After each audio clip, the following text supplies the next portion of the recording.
My name's Anthony Greene, and you're listening to Catholic versus Other. So why don't you just tell us a little bit about yourself, who you are, what you believe, and why you believe it? Well, what I believe, that's really hard to fit into a bucket.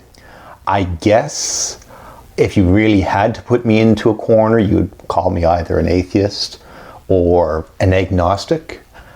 I avoid both those labels, or at least I dance around both those labels for various reasons.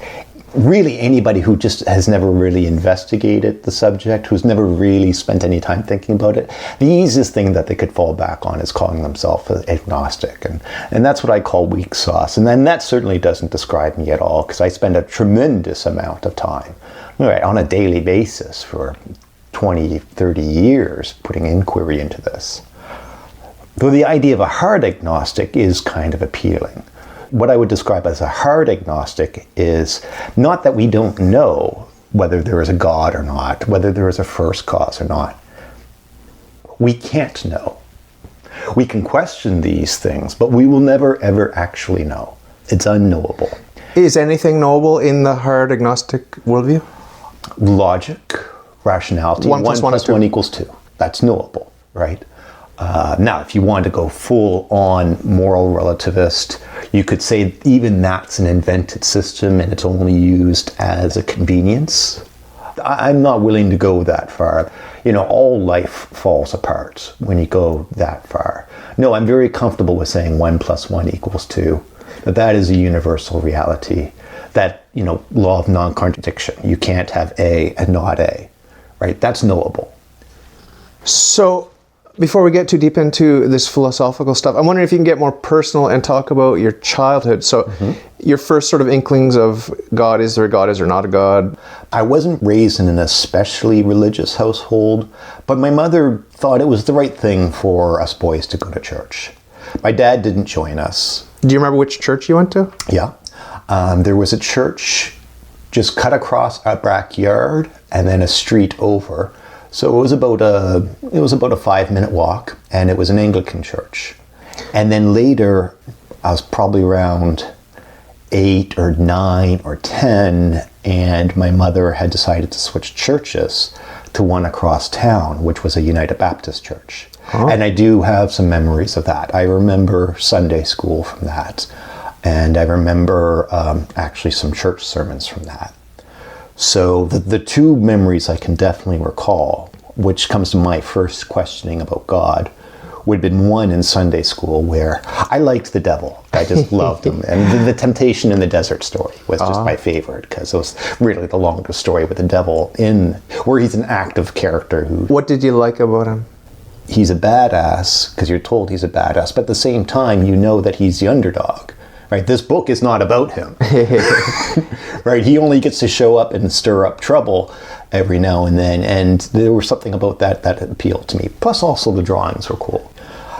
And Jesus just seemed boring. He just seemed like a nice guy.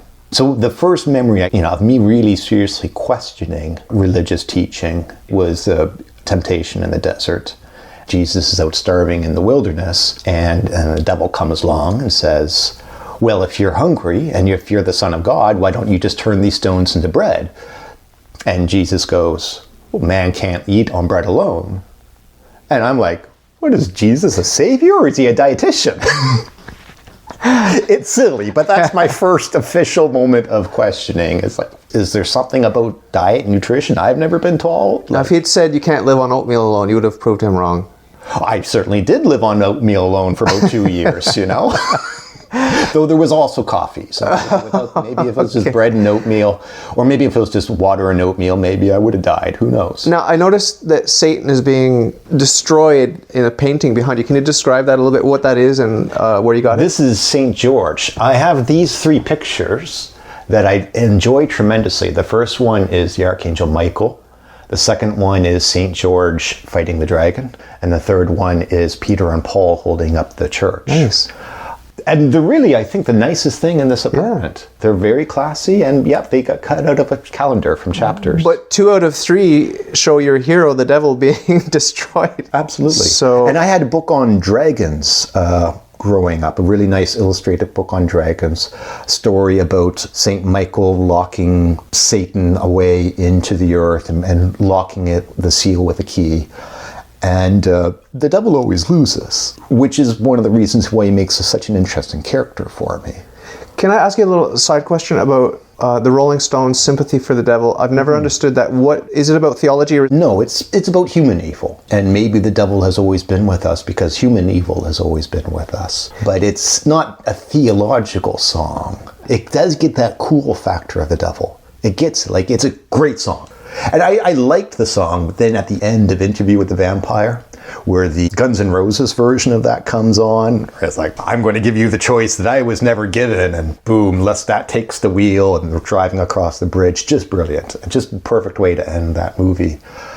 But that's a great song because it really does capture the cool factor of the devil, even the unimaginable horror, the absolute atrocities that have gone through over history.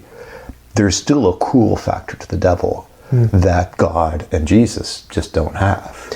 God and Jesus is the right thing to do, and yet for some reason sin is very appealing. Even to an 8-year-old boy, sin is very appealing. Do you feel like a sinner day to day? Yes, absolutely. But, not in any spicy or juicy kind of way, more just I just didn't get up early enough, slept until 9 o'clock. Oh, what's wrong with me? It's more the mundane failings day to day. I've never been comfortable with the idea of sin or the term sin. It just seemed too punitive to me. And the doctrine of original sin had always bothered me. But through our conversations, you really restructured that word for me, and it's very compelling to me. Sin isn't badness. Sin is just suboptimal living. It's the choosing of a lower good over a higher good. A suboptimal good. So you could live a perfectly good lifestyle, but if you're not living the best lifestyle, that's still sin. And then suddenly the doctrine of original sin isn't so nasty. It's just, no, there's a better way to live. And there's always a better way to live, and nobody lives the best life. Nobody lives the optimal life, but you can strive for it. For men, it's impossible, but for God, nothing's impossible. Well, yeah. But God doesn't have to get up in the morning to go to work either. So, He doesn't. To God's credit, Jesus did have to get up in the morning and go to work. I just wonder, did he ever hit snooze on the alarm clock? Yeah. So I like the romance of God. I like that he is that beauty that we're chasing. You may not be quite there yet in your journey, but when you see a woman and you say, oh my God, this is the one. Mm-hmm. This is the one. I don't know how I know it. She's not what I expected, but she's the one. I don't know if that's happened to you, but it potentially could happen to you. Well, I live in Montreal. It happens on a daily basis. It's not like I go get her number or anything. But there are so many suboptimal ways of courting her and of approaching her. The parallel I'm drawing here is that there is no perfect move, or there's no perfect... There is no. You are going to mess up. And St. Augustine said something funny about God and how he only shows his full nakedness once you love him exclusively and nothing else. Nothing else. Not beautiful women, not drugs, not sleeping in the morning. If and when you love God exclusively, then you get to see him fully naked. I find it's a dangerous and maybe not even a good approach to God, because I've been a long-time fan of reading religions from across the board. And the lifestyle you're describing is very well lived out by, say, Catholic monks of the 12th century. But nobody lives that out better than Indian Brahmins who give up everything, who basically go naked and live under a tree for 30, 40, 50 years. And yet I don't think that's what God has in mind for us, right? That complete asceticism, to love nothing but God. I don't think that necessarily the path he has in mind for us is to get rid of all of our worldly cares and to not engage in the world and to beg for alms. The thing that saves me from falling into that, and it never occurred to me to fall into that, is that the 10 commandments are really one commandment, love. Yeah. And that one commandment can be split into 2 commandments, love of God and love of neighbor. And those 2 commandments can be further broken down into 6 commandments. You have the love of God in thought, word, and deed, and you have the love of neighbor in thought, word, and deed. So there's 6 commandments, and then you can go to 10. When I look at the 2 commandments, love of God and love of neighbor, the first commandment, love of God, what is that? Because we can't put a coat on his back or put a meal on his table. What is it to love God? It's different from loving neighbor. But actually, the irony is that it's not different from loving neighbor. Loving God is loving your neighbor. This is the Christian idea of love. When Jesus said, if you love me, and he was God, he said, if you love me, keep my commandments. There's a sort of a self-referential feedback loop. If you love God, keep his commandments.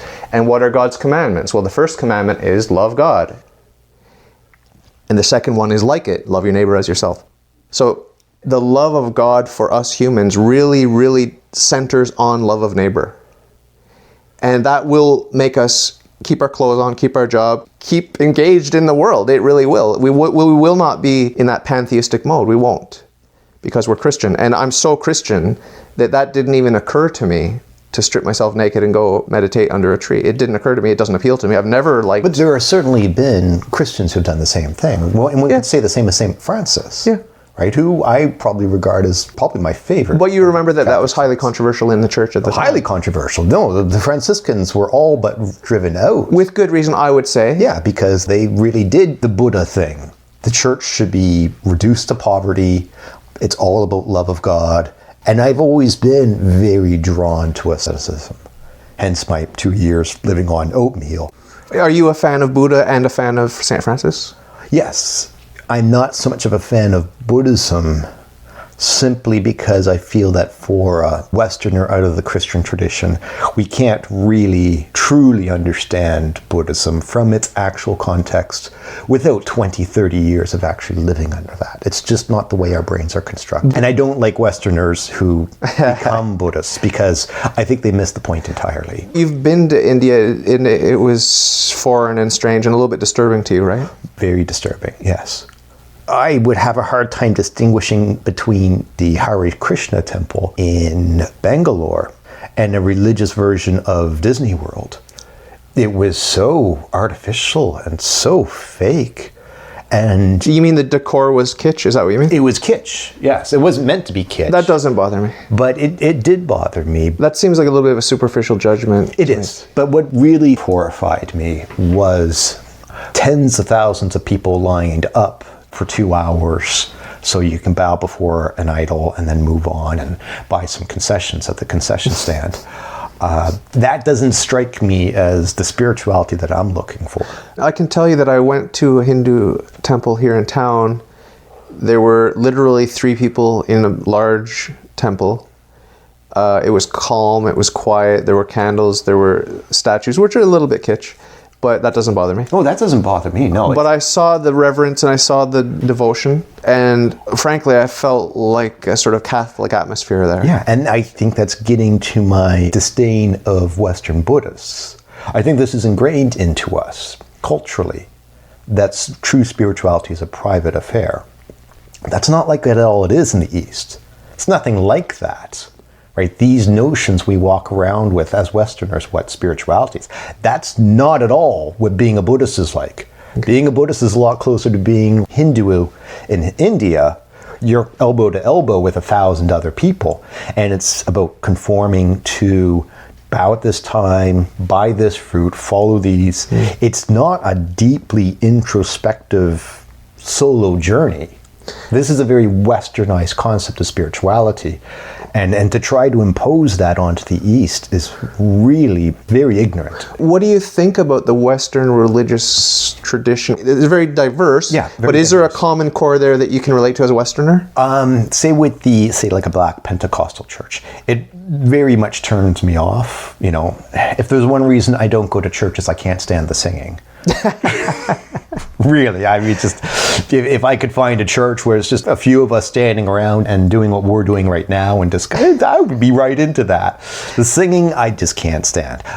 But I do believe in diversity of thought, diversity of experience, and diversity of expression. And if people find that to be their gateway to spirituality, I 100% support that. It's not right for me. I don't know if you've ever worshipped my God. I don't know. Have you? I tried to have conversations with him, and I will pray, but I don't think I've been able to cross that line into worship. The closest I can come to worship is mindful thankfulness. That's the closest I can come to actual worship, but I try to practice it as often as I can. When I went from atheism to theism, it happened in a heartbeat. I remember the exact moment when I was reading René Descartes. The emphasis was really on public worship. And it's so counterintuitive because I am introverted. I'm not a group person. I'm socially awkward. I was never a fan of ritual. But I can tell you that when I met God, part and parcel with that came this notion that you will worship me in public. I agree with that in principle. You see that in Dante's Paradiso. You go up to the higher realms of heaven, and it's choirs of angels. You don't have some guy off sitting alone in heaven saying, I'm so happy to be close to God. No, if closeness to God means you participate. Being part of a chorus, being part of a group. And I think that is an essential component to real spirituality. Probably the principal thing that holds me back from that experience is skepticism. Right? And you're naturally a skeptic. But have I lost my skepticism, do you think? In most things, no, but in this regard, yes, you have lost your skepticism. And that's okay, because that's kind of what you have to do to attain faith, is to give up on your skepticism. But I'm not sure if I'm prepared to say that skepticism is sinful. In fact, skepticism seems to be somewhat godly, right? To doubt, to question. I do question, and there are a lot of things that we can doubt. Yeah. It just so happens... But there's certain things you can't. Yeah, that's the thing. That's the thing. I would sort of put it on par with a romantic relationship. When you're a bachelor and you've got your bachelor pad and all your buddies come over and you're doing your thing and you talk about the joys of the bachelor life, once you meet your woman and you try to explain to some of these lifelong bachelors what's changed in you, why you're willing to limit yourself, you will have to try to convey to them, even though they don't understand, that you've moved up in the world. You're moving on to another level, and you're working on that level. Yes. And the compromise you make in your world, it's not really a compromise. It's just you've changed gears. Yeah, it's a good analogy. And it is better. But is that truth? Going back to the ascetic. The ascetic doesn't do these things. The ascetic lives purely for his spiritual beliefs. But you see that as a danger, as a danger, yes, but at the same time a more spiritually pure path. So which is the holier life? I've had conversations with Muslims, and they would reject the ascetic lifestyle. It's laid out very clearly in the Quran that the holiest life is to be married and to have children. And being a monk, a celibate monk, is not necessarily a holy lifestyle. No, the holiest people should have many children to spread Islam through bearing of children. Whereas being such a solitary loner, I am drawn closer to sort of the idea of the Christian monk working in his cold cell, duplicating manuscripts. I think that is a very romantic image. Well, your parents named you well, I think. Anthony. He wasn't the first, was he? I think he was the first desert dweller. Was he? Okay. Yeah. Are you comfortable talking a little bit about what you like about Islam? Maybe not Absolutely. so much. No, and then that will actually segue me back to my second early spiritual experience when I was like 9. Right. I mentioned the thing about the temptation in the desert. The other significant experience I had as an 8 or 9-year-old, I don't remember my exact age, but this was at the United Baptist Church. And my brother and I were standing there listening to the minister. And we had sort of a conjoined moment of skepticism where the minister was talking about Jesus, and he and I looked at each other. It's like, well, first there's God, then there's Jesus. Why do we want to have a relationship with the number 2 guy? Why don't we talk directly to God? When did you first encounter the idea of Islam as a pure monotheistic system? I didn't have any experience whatsoever with Islam until I was 21. And one of my closest friends, who had done a lot of dalliances with religions, but when he would dally into a religion, it would be hardcore, 2 years, read the stuff every day. When I met him, he was going into Mormonism, then he broke out of that and went into Wiccan. And then from there, he became a Buddhist. And then from there, he became a Muslim, and he's a Muslim to this day. But he was a phenomenal resource, because I might be too lazy to necessarily read all day, every day, the texts, but I certainly got a good dissemination from him. Well, today there are YouTube videos, see? There's YouTube videos, and there's you. I get to have the same thing from you. I get to get a dissemination of a tremendous amount of reading that I don't necessarily want to do. Do you think that your friend ended up in the best religion among the ones that he tasted? Did he end up with the best one, or? Well, he started Catholic. Oh, he did? He was raised Catholic. Oh, okay. And Catholicism is still strong in his family. So he's got Catholic under his belt too. I would say that yes, for him. It's a good fit for him.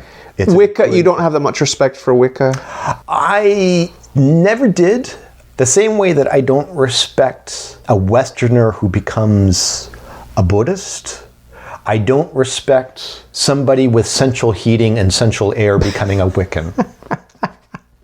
Real Wicca, real paganism is grounded on the fact that life is horrible out there and you could die at any time. If the crops fail, you're dead. Not just you're dead, your whole family dead, your whole tribe is dead.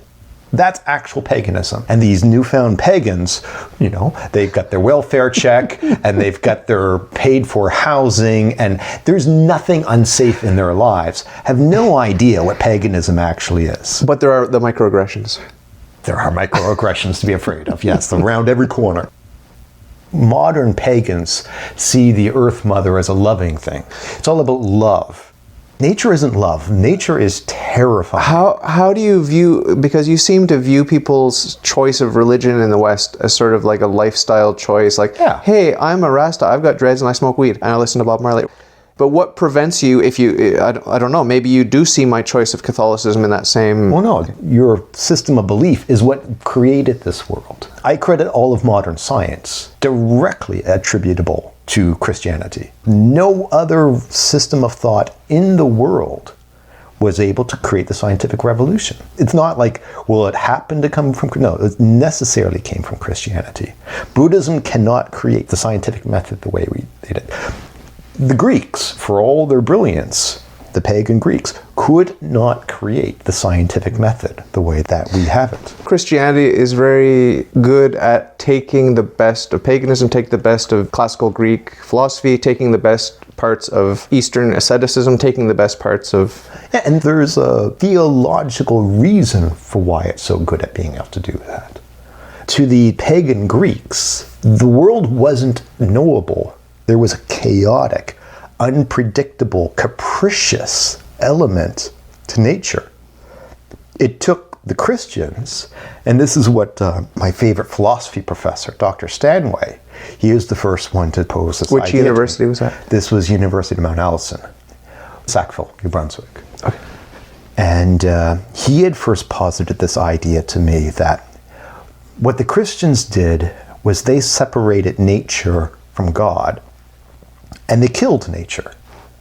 They took nature and they made it into a body in an autopsy. It's static. It's an artifact from God. I see. And only then were we able to actually dissect it, which is what we do with science. Okay. So it's making a clear distinction between the finite and the infinite, really. Yes, exactly. The finite is knowable, and the crazy stuff you should be afraid of, well, it's God, it's the abstract, it's heaven, it's hell.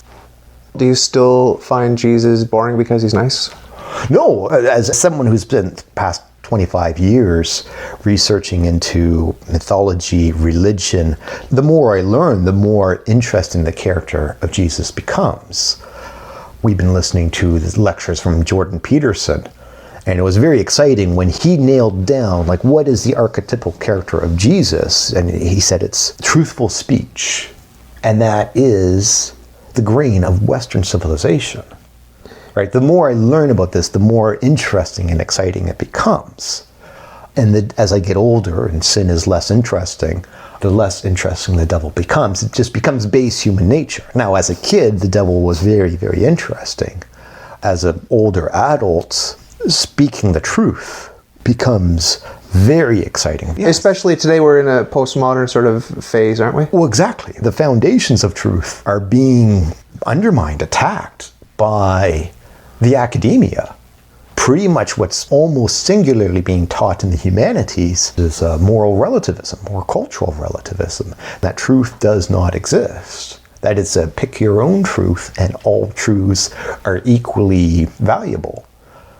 And the idea that no, there is actual innate human truth. This is becoming an unpopular idea. And the more unpopular it becomes, the more exciting it becomes for me. Maybe that's the Satan in maybe because it's unfashionable. Maybe because I feel like I'm pushing a boulder up a hill by pursuing this. It makes it more interesting. I wanted to spend a little bit more time on Satan because the book of Job portrays God the judge and Satan the lawyer coming and getting permission to go and do X, Y, and Z to Job. And Satan is happy to stir up problems in Job's life, and God's happy to allow him to do it within constraints. So there's this sort of servitude that Satan has to God, which I like as a Catholic. I like the idea that Satan's doing God's will, not his positive will, but his permissive will. He gets permission from God each and every time he stirs things up on earth. So is this an idea you're comfortable with? I think it's an idea I'm more than comfortable with. There's something very exciting about that. Does God need the devil? In a way, yes. I think there's something profoundly interesting to me that even at such a young age, the devil was more interesting a character than God. At 8 years old, I probably wasn't ready to start thinking about God, but certainly the devil was a very interesting character. I remember back when I was in my 20s and I used to write and think of myself as a writer, and that's what I wanted to do more than anything else. A line would come to me and I would write it down, and I'm not going to be able to remember the exact line, but I'm going to try to paraphrase it as best as I can. When all the wars in earth and heaven have been fought and are over, and all the angels have gone back to heaven, and all the souls have been cleared out of hell, I'll be the last man standing in hell next to the devil, asking him, what did he think of it all? And I've always saw myself very much that, I'll be like the second last person who ends up in heaven, with the last one being the devil. But I'll always be there to ask him what his side of the story was. Okay. You are very sympathetic to the underdog. We don't need to go into the psychology too much, but do you have any quick and dirty way of explaining why you maybe feel like you are an underdog? Well, I was always the smallest kid in my grade. Growing up, I was picked on, not extremely harshly, but I was picked on a lot. But there is an advantage to being the underdog, to being physically the weakest, to having to, get by on charm and good looks as opposed to strength. Does the slave morality come into this at all, or? I think that's entirely slave morality. And I thank you, since my knowledge of Nietzsche is nowhere as good as it should be, for 8 years ago introducing that concept to me, because I always knew it as a thing, but I didn't know somebody had actually put a name to it of slave morality and master morality. And I'd always been a strong proponent of slave morality, and only recently, past 5 or 6 years, where I see slave morality has just gone completely wild and out of control. All the craziness we're seeing out of universities, like oppression and microaggressions. I think we do definitely need a return to some master morality. These two have to stay balanced with each other, right? We shouldn't just give up on human virtue just in our quest to be the biggest victim in the room, right? That is not virtuous. There is a virtue to being the underdog, but it's not an absolute virtue. Master morality still always has to win out. But slave morality, it's an important consideration. This is the morality of Jesus Christ, right? Being the emperor of Rome doesn't give you an absolute moral authority, but it does give you some worldly authority, right? You can't just throw one out. So these two have to remain somewhat in contest with each other and balance. And I think this is built in at the ground level in Christianity. Christianity is not just throwing out all master morality in favor of slave morality. It is built on this tension between the two. And I don't think you find that so much in Judaism. I have a great love affair for Judaism. My reading of the Old Testament is there's 2 commandments that the Jews keep messing up. and keep getting punished for. And that is breaking the Sabbath and idolatry. Those are the two consistently that over and over and over and over, they just can't live with these rules and they keep breaking them. They don't have any problem with breaking the thing on thou shalt not kill or thou shalt not covet thy neighbor's wife. King David had a problem with that, but it's not a consistent theme. But the two that they constantly have troubles with. But I think it's telling that the one that may be the reason why the Jews have survived as a culture without a homeland for 2,400 years.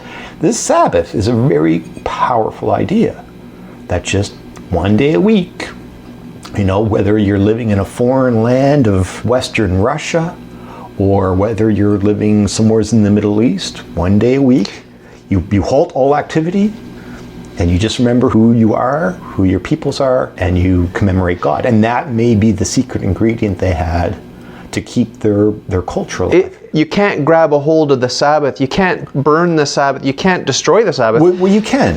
Dominant cultures swallow up smaller cultures. But the only way to kill the Sabbath is with this cultural approach. It's the only way. Physical violence can't do it. And somehow, 2,400 years before the concept of cultural war, this is a 20th century concept, they invented a defense on cultural war. And they also done other things, like they changed the patrilineage to matrilineage, right? It's a little trick. The conqueror, the father may come in and, capture a few wives, but Judaism actually goes through the mother. Just a couple little tricks that allowed the culture to survive 2,400 years without a homeland. So I have a great love affair for Judaism.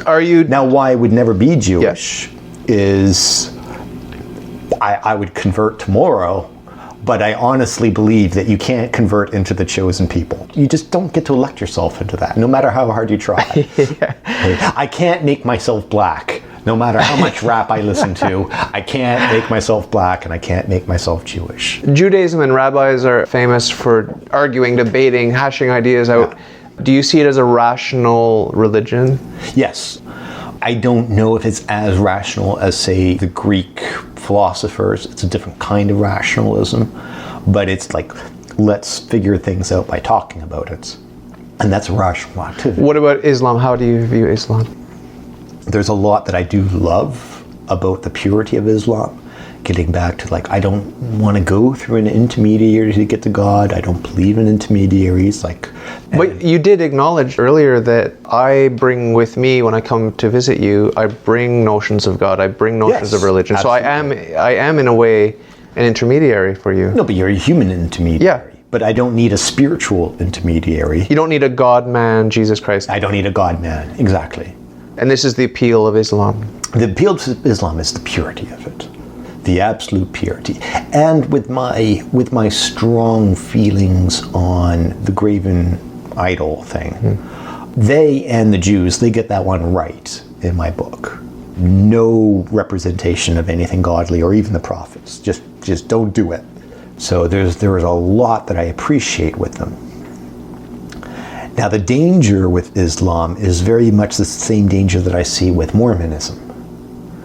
It's one guy, one lifetime, one voice, the entire shebang. Christianity is an evolved religion. It's 800 years, many different writers, living in many different countries, a lot of conflict, a lot of contradiction, but there's a truth somewhere in resolving all those contradictions. Islam is one guy. And it can be pure, but there's a lot to be feared in that purity. Islam structurally cannot reform itself. And it's a core problem that they're going to have to deal with. You can't modernize Islam. It can't ever grow out of the 6th century because it was perfect. It was the height of human perfection. There's no such thing as a better man than Muhammad. Whereas you might say there's no such thing as a better man than Jesus, but who wants to be Jesus?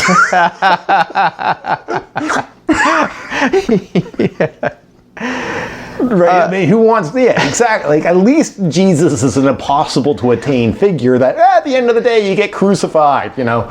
I wonder if Muhammad ever actually said these words, "My kingdom is of this world," because Jesus famously said, "My kingdom is not of this world." No, I would have to actually ask a Muslim scholar that. It is implied, because that's that's what the caliphate is entirely based on, is to bring God's kingdom into this world. It's not about waiting for the next. It's about Islam shall not rest until the entire world is Muslim, and that's a problem. So what is it about religious tolerance that is so important to you as a Western man? Getting back to Jesus, truthful speech. We all have to speak the truth. We're still working out what the truth is in human existence. This is a never-ending struggle. And we don't know where that truth is going to come from. It might come from a tribe somewhere in New Zealand, you know, the best truth. We don't know. So that's why we can't shut people up for their truth. We just have to let truths compete for each other.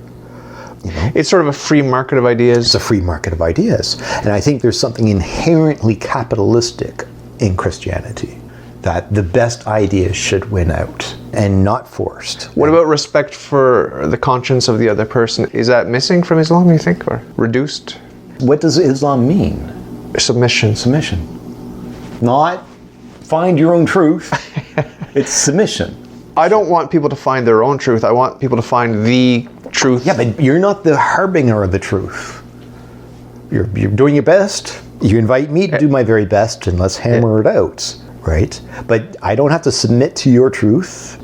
Well, you hope you have the better idea. I hope you submit. Yeah, you hope you can. No, that's convincing me. That's called convincing me that you have the better idea, right? And you're eventually going to win me over with the better idea. And that's the Western way, right? Like, let the better idea flourish.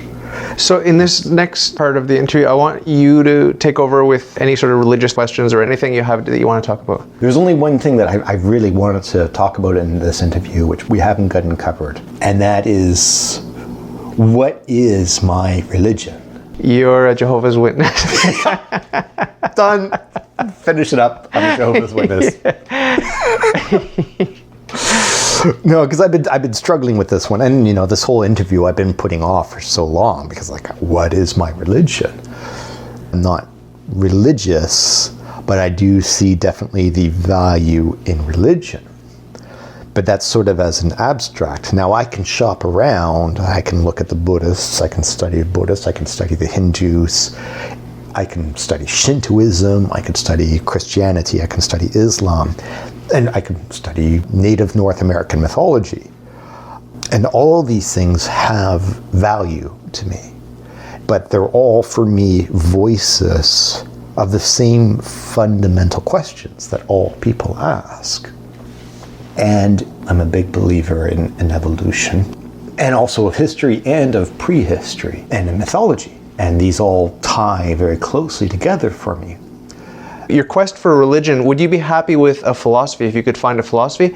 Or do you need a religion? Is there a difference between a religion and a philosophy for you? Yes, and I don't have a religion. I would like to find a religion. Do you have a philosophy though? I've always had a philosophy. And that's human progress, and that's rationality, and that's science. That's not enough to make me happy. Yeah. Right? And that's you know, the very dark place that I live in. It'd be nice to have what you describe.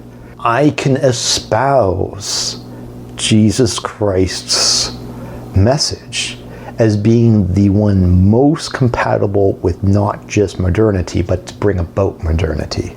It's like one of the greatest religious expressions of the human soul and the struggle for what it means to be human.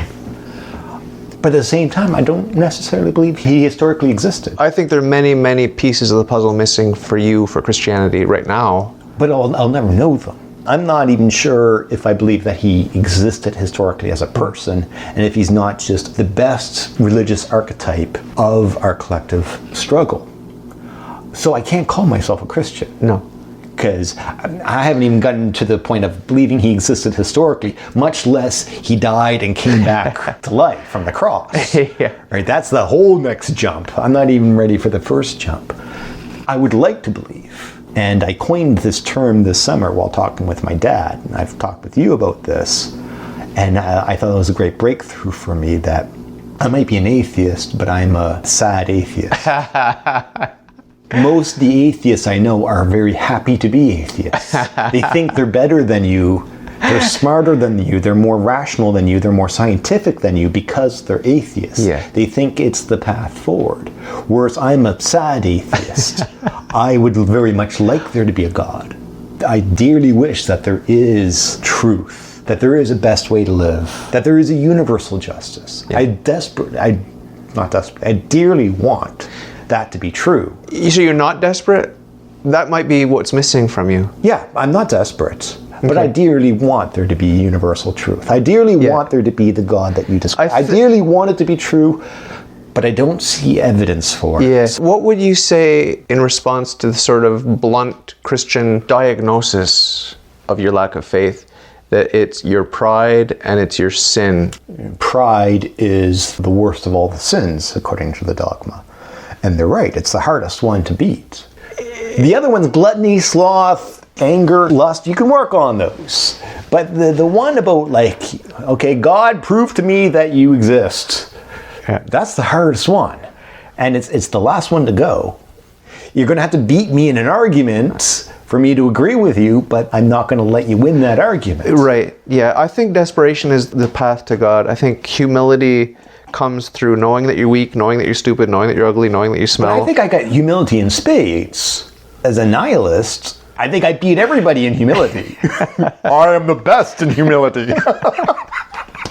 It's a good Donald Trump voice. I am the very best in humility. But I do think that's true, right? It's like I am a multi-celled life form living on an insignificant rock, circling an insignificant, negligible star in an unimaginably massive universe.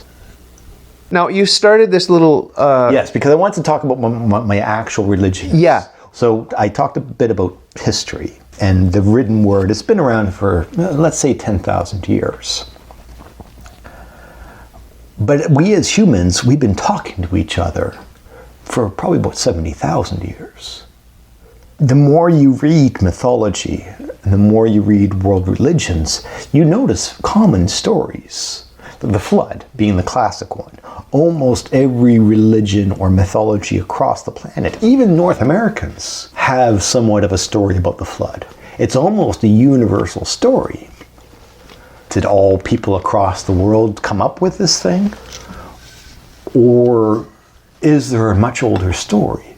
Is there a story from, say, 40,000 years ago, back when all people lived in one little tiny valley in northern Africa? You know, one of the theories of mankind's origins, which I've been reading, has started to become discredited, the out of Africa theory, but it still basically holds to the out of Africa theory that literally every Homo sapien on the planet today descends from one region in northern Africa, which you might very well describe as the Garden of Eden. And we lived there for 200,000-300,000 years, and other populations of apes died out, but we all come from one common place. And in that place, we developed a crude but functional spoken language. And we told stories. And then as the population spread out, the stories changed and they evolved, but there is a common root to all the world religions. And this is very much what I think is my religion. It's not Christianity, it's not Islam, it's not Judaism, it's not Mesopotamian, it's not Chinese. I think there is a common root. All religions are answers to the same questions. The questions are 40, 50,000 years old. There's only one race, it's the human race. Yeah. We vary, we differ, we have different languages, we have different stories, but these questions that Christianity tries to answer, they're deeply existential questions. Is your temperament geared towards the existential questions more than the philosophical first cause type of cold and dry questions? I think you might have to explain that because they're the same to me. Like, Okay. why are we here? Could you seriously be happy as a pantheist? I could not be. I could not be. No, and I think the philosophical questions lie at the heart of everything. Philosophically, I cannot accept anything but monotheism. Do you sympathize with my position philosophically? Yes, because I think it's a better, more refined story. But is it true in terms of something came from nothing, as opposed to, because pantheism doesn't say that something came from nothing. No, I've expressed my disdain from modern people becoming pantheists, but I think the story is evolving and it's getting better. Like, I don't want to go back to 10th century BC industrial technology any better than I want to go back to 10th century BC narratives and storytelling. Okay. There are stories that are better than others. But what I'm hesitating with when you're talking about your religion, your quest for religion, I don't like your emphasis on the moral story. relativism. The moral relativism. Because that is a conflict between us. I want to know that you're striving for truth. That there is a literal God. That there is a literal truth in this. Versus for me, there is just the best expression. I don't want a Joseph Campbell religion for you. Yeah.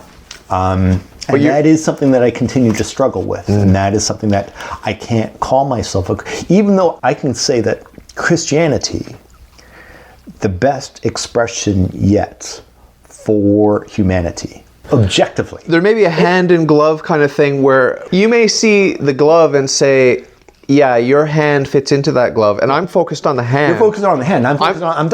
All I can believe in is the glove. Right. I don't see a hand. But you admit that my hand fits into that glove. It's probably a superior way, right? And I would love to believe in a historical Christ.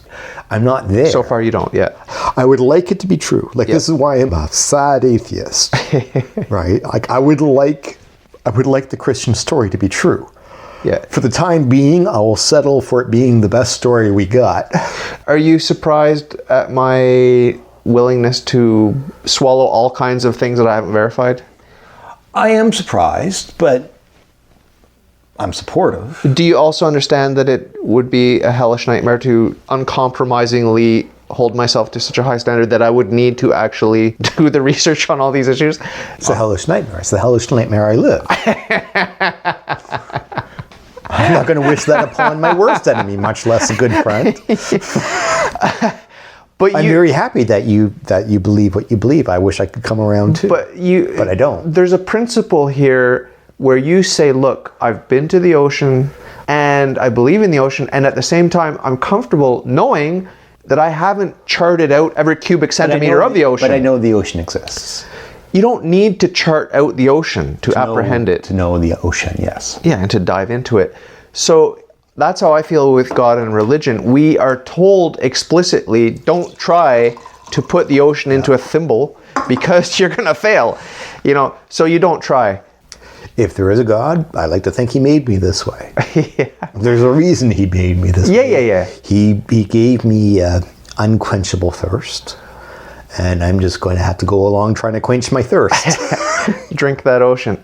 It might be sin, and may not. I still haven't figured out if that's sin or if it's virtue. Sin's not an issue for you. Sin is an issue for all of us. I'm now comfortable with the doctrine of that's a big step. It's a really big step. It's a big step. And I owe thanks to you for that better definition of sin than what I had heard previously. And I owe it to the church. Have you ever seen these videos they make where they're demonstrating the power of filmmaking? If you put the same alligator walking up the beach with cutesy music versus with dramatic music. Have you seen those types of illustrations? I haven't, but I love where you're going with this. I love this imagery. Go on. The power of the atmosphere. Yes. Yeah. And I often think, like, for example, when I go to an atheist group and I talk to them, I often think of the ominous music that's playing in their head and the light-hearted music that's playing in my head. And it's two different worlds. Yeah. And I think that you can understand what I'm talking about even better now that you've come to understand my perspective on sin. Yeah. It's one small example of that tonal difference. Tonal shift makes all the difference in the world. You know that we have other friends that look at me, and when I say the word sin, there is Darth Vader music playing. They can't get past that. The smartest academics I've ever listened to who hold dearly to that term atheist there's flaws in their thinking, and I'm happier with the flaws in your thinking with the flaws in their thinking. They're what I call the happy atheists. Everywhere from a Christopher Hitchens to a Sam Harris. Smarter people than me, but there's a hole there. There's a hole there. There's a hole there, and they don't address these. They just blow over. Whereas you don't blow over the holes in your. There's one big hole in your argument, and you acknowledge it, and you move on. Yeah. But they don't acknowledge the holes in their arguments, and I don't consider them necessarily the smartest people I've listened to, even though they're very articulate and very aware in like 98%. But there's the 2% where they just sort of blissfully walk over. At least Catholics are painfully aware of their flaws. When a mystery is a mystery, you acknowledge it's a mystery. I can't answer that. Next question. I understand that it's a stumbling block for non-believers, and I sympathize with you. Yeah. But the Trinity is something, no matter how many times we talk about it, I'm just not going to get it. I don't spend much time talking about it because that's the kind of thing where, you need conversion for that. And until then, it's not worth spending a lot of time on that. Now, I have a question for you, sort of psychological question and a philosophical question about me. I do have faith. I do believe. But there's a line in the Bible, someone speaking to Jesus, and he says, I do believe, help my unbelief. That's the position that I'm in, and I think that every person of faith is in. I don't doubt, but I just allow for the theoretical possibility that I'm wrong. I do believe, but I also acknowledge that I could be wrong about Christianity. And I've talked to you about this before. If I'm wrong, I'm happy to abandon Christ and go to the true religion. I do feel a little bit conflicted about it. I feel a little bit blasphemous, because if I have a personal relationship with Jesus Christ and I love him and I trust him and I follow him and I'm striving to be like him, I shouldn't even talk about the theoretical possibility, right? But my rational side says, I'm a fallible human being. I could be a brain in a vat. So where do you fall in terms of looking from the outside in at people of faith? Do you prefer when they say, nope, I can't be wrong? Blind faith is not a virtue for me. It is. Are they more at risk of disappointment than I am? Yes, far more. And I don't think God loves them. Well, God loves everybody. God loves everybody, but of all the people on earth, I think he loves them least. Maybe it's just me. But I have no respect for those people. And I hope God has no respect for those people. Or as little respect and love as for anybody else. I'd rather God loved the unapologetic atheist over the blind faithful. Okay. Right. I think they're the worst amongst us. I think the conflicted faithful are the best amongst us. The conflicted skeptics, the second best. And then the atheist third, and then the blind faithful last. Okay. It's our Western burden to doubt. You do understand that I don't doubt Christianity, but I do admit in principle that I could be wrong. Yeah, but that's doubt. It's not active doubt, but it's a form of holding at least a little bit in suspension. And to do that and then also to believe, I think, is the best, Paul. Do you understand the difference of saying that my biological father might not be my biological father? But I believe that he is. I have no doubt that he is. Yeah. I don't doubt that he is, but I am willing to admit in principle... There's a possibility. I'd be surprised to find it out, but I wouldn't just dismiss all the overwhelming evidence and say, no, it cannot be. Which is a lot better than the person who will never accept the evidence, right? I think that is the most blessed position. Okay. That's the best. Okay. Getting back to the first introduction to this discussion, where I was like, I don't want to call myself an agnostic, because that's the most cowardly of all positions. It's probably the one that most accurately describes me. But I don't want to adhere to that label because it's very cowardly to just say, well, we can't know, so why should we even ask? I want to ask and I want to pursue. But I admit that I can't know. Yeah, and then you choose to believe. Yeah. Okay. Right, which takes a tremendous amount of courage. Right? I think that's what Kierkegaard would describe it as, is courage. Okay. It takes courage to... Leap of faith. A leap of faith, right? And that's courage. To accept what is certain doesn't take any courage. To accept what's uncertain takes some courage. It also takes some foolishness. But you're a fan of the fool. I'm a fan of the fool. I'm a big fan of the fool. Right? And I'm a big fan of the soldier who accepts orders and goes over the hill to be shot to death, just to do his duty. I'm a big fan of that amount of courage, which I wouldn't say that I have. In a room full of atheists, I'll defend God. In a room full of Catholics, I'll defend atheists. Yeah. Or I'll even defend Satan. Yeah. I'm courageous enough to go against the grain, but I'm not necessarily courageous enough to commit to the unintelligible or the unprovable. Right? That takes a special kind of courage or foolishness. But I do respect it. And I wouldn't respect you if you had blind faith. I respect you because your faith is ultimately based in Plato. I was around for that, I experienced that. Like I watched your progress. You went from Plato to Augustine to God. And I can respect that journey. Yeah. Today I was just thinking, I went to the restaurant to buy the hot dogs, and I had a flashback to my philosophical journey to God. Only you, David, only you. Ordering veggie dogs at La Fleur have a flashback to your journey to God. But in my journey to God, that whole time, I had people telling me about what they had for lunch and where their grandmother went for holiday, and I had all this mundane data. How did I not get distracted? You answered your own question because you did it from desperation. I'm not doing that well these days, mentally and spiritually, but I'm not as desperate as you were. Like, you really had to get out of the worst existential hole a human can find himself in, right? It's solipsism. It's solipsism and nihilism. They're the opposite ends of spectrum, but they're equally bad holes.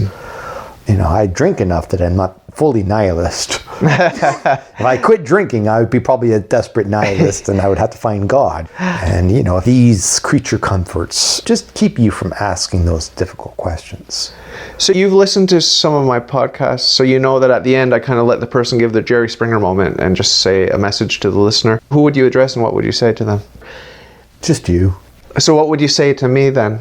Keep doing what you're doing. Okay. I respect what you're doing. With the Catholic thing, with this interview thing, you're plumbing the depths of humanity. And that's the search for truth. To everybody else out there, that's what we're here to do. Keep asking questions. Don't take the easy answers. In your own way, keep looking, keep asking questions. Don't be satisfied. And that's the closest thing that I can get to what is the core of our human struggle. We are so lucky to be born in the 20th century and living in the 21st century with all these creature comforts, but our struggle continues. Let's build some better technology. Let's make life better for everybody. But these unanswered questions, they've been haunting us for 50,000 years, and they're going to haunt us for another 50,000 if, God willing, we keep living for another 50,000. But they're going to be with us. This is what drives us forward. Ultimately, it's what drives technology forward. Ultimately, it's what drives society forward. It's what drives human rights forward. Is at the heart of it is asking, what is a good life? What is a better life? How can I be better to myself? How can I be better to others? And the root of that is asking constantly the tough questions. If I die tomorrow, what was the value of my life? If I die 50 years from now, what is the value of my life? What is the value of your life? It's one thing to ask, what is the value of my life? What is the value of other people's lives? That's an even harder question to answer. As a solipsist, I'm aiming that at you. Right? Yeah. How can you prove the value of other people's lives? Well, they can give things to you that you don't have implicitly. And that's why, as much as I shy away from other people, I still kind of need them. But don't get comfortable. Don't get comfortable. Keep challenging. Keep asking questions. I don't know if we're going to colonize the galaxy or if we're going to die in a nuclear holocaust 10 years from now. But let's hope we keep growing. Life. This is the one thing that I gained from you. Life for life's sake. You're either pro-life or you're against life. If you're against life, you're going to be very unhappy. If you're pro-life, you're going to be very unhappy. But at least you'll be working towards something.